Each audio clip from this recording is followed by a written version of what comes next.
जय श्री राधे भक्तों। श्रीमद् भगवत गीता के अध्याय 18 में अर्जुन ने भगवान श्री कृष्ण जी से प्रश्न किया त्याग के विषय में।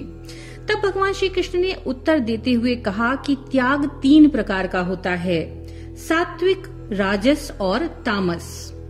इनके बारे में वर्णन करते हुए भगवान श्री कृष्ण ने आगे कहा, यज्ञ दान तपः कर्म न त्याज्यम कार्यमेव तत् यज्ञो दानम तपश्चैव पावनानि मनीषिणाम। यानी यज्ञ दान और तप रूप कर्म त्याग करने के योग्य नहीं होता। यानी हमें यज्ञ दान और तप तो करना ही करना चाहिए, ये अवश्य कर्म है, क्योंकि ये तीनों ही कर्म बुद्धिमान पुरुषों को पवित्र करने वाले होते हैं। एतान्यपि तु कर्माणि संगम त्यक्त्वा फलानि च कर्तव्यानिति में पार्थ निश्चितम मतमुत्तमम। यानी इसीलिए हे पार्थ, इन यज्ञ दान और तप रूप कर्मों को और भी संपूर्ण कर्तव्य कर्मों को आसक्ति और फलों का त्याग करके जरूर करना चाहिए। ये मेरा निश्चय किया हुआ उत्तम मत है। नियतस्य तु सन्नासः कर्मणा नोपपद्यते मोहात् तस्य परित्यागस्तामसः परिकीर्तितः। यानी यहाँ पर भगवान श्री कृष्ण जी ने तामस त्याग के बारे में वर्णन करते हुए कहा है, निषिद्ध और काम्य कर्मों का, निषिद्ध मतलब जो हमारे लिए वर्जित हैं, और काम्य कर्म का मतलब होता है जो कर्म हम किसी विशेष इच्छा के साथ करते हैं, जैसे स्त्री, पुत्र, धन, इन सब प्रिय वस्तुओं को पाने के लिए या रोग संकट इनकी निवृत्ति के लिए जो यज्ञ दान और तप किया जाता है। इस प्रकार के जो कर्म किए जाते हैं उन्हीं को काम्य कर्म कहा जाता है। तो भगवान श्री कृष्ण कहते हैं कि निषिद्ध और काम्य कर्मों का तो स्वरूप से त्याग करना उचित है, लेकिन नियत कर्म का, नियत कर्म यानी शास्त्रों के द्वारा जो हमें करने योग्य कर्म बताए गए हैं, तो भगवान श्री कृष्ण कहते हैं कि नियत कर्म का स्वरूप से त्याग करना उचित नहीं है। हमारे शास्त्रों में हमारे लिए जो कर्म लिखे गए हैं, जो कर्म बताए गए हैं, वो हमें करना ही करना चाहिए। लेकिन मोह के कारण, किसी भी प्रकार के मोह के कारण अगर आप उन कर्मों का त्याग करते हैं तो उसे ही कहा जाता है तामस त्याग। भगवान श्री कृष्णचंद्र जी आगे कहते हैं, दुख मित्येव यत कर्म काय क्लेश भया त्यजेत सकृत्वा राजसम त्यागम नैव त्याग फलम लभेत। यानी जो कुछ कर्म है वो सब दुख रूप है। हम जो कुछ कर्म कर रहे हैं वो किसी न किसी प्रकार से हमें दुख देगा।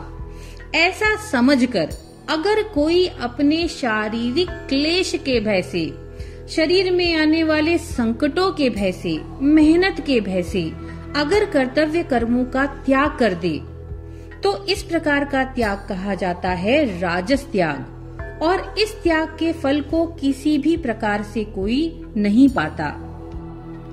इसके आगे भगवान श्री कृष्ण कहते हैं, कार्य मित्येव यत कर्म नियतम क्रियते अर्जुन संगम त्यक्त्वा फलम चैव सत्यागः सात्विको मतः।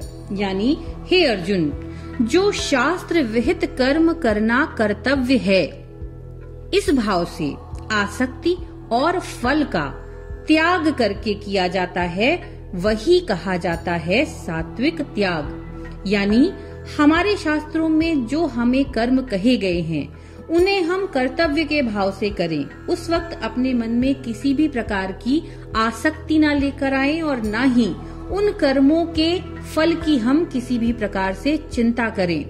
तो फल का और आसक्ति का त्याग करके शास्त्रों में बताए गए सभी कर्मों को करना, इस त्याग को कहा जाएगा सात्विक त्याग। न द्वेष्ट्य कुशलम कर्म कुशले नानुषज्यते त्यागी सत्व समाविष्टो मेधावी छिन्न संशयः। यानी जो मनुष्य अकुशल कर्म से तो द्वेष नहीं करता और कुशल कर्म में आसक्त नहीं होता, यानी न अकुशल कर्म से किसी भी प्रकार का बैर, न कुशल कर्म में किसी भी प्रकार की आसक्ति।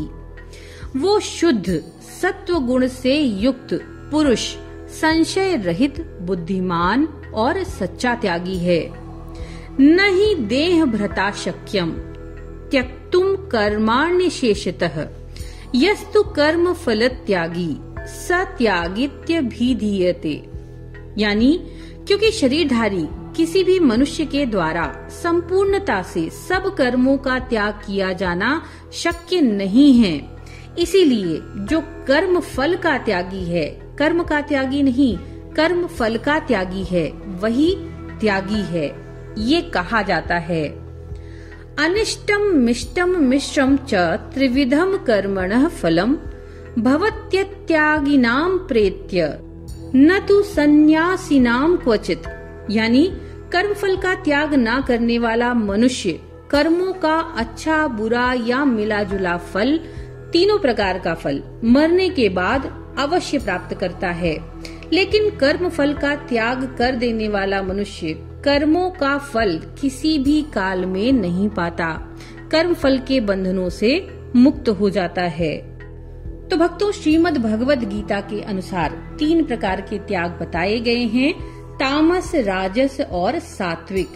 तामस यानी नियत कर्म को ही त्याग देना, राजस यानी शरीर के क्लेश के भय से कर्म को त्याग देना, और सात्विक यानी शास्त्र विहित कर्म करते रहना, बस आसक्ति और फल का त्याग कर देना। तो हमें राजस और तामस त्याग नहीं बल्कि सात्विक त्याग करना चाहिए। कर्मों को करना चाहिए, पूरे मनोयोग से करना चाहिए, लेकिन उनमें किसी भी प्रकार की आसक्ति नहीं रखनी चाहिए और कर्म फल की इच्छा का त्याग कर देना चाहिए। फल वही होगा जो परमात्मा की इच्छा होगी। नमो नारायण।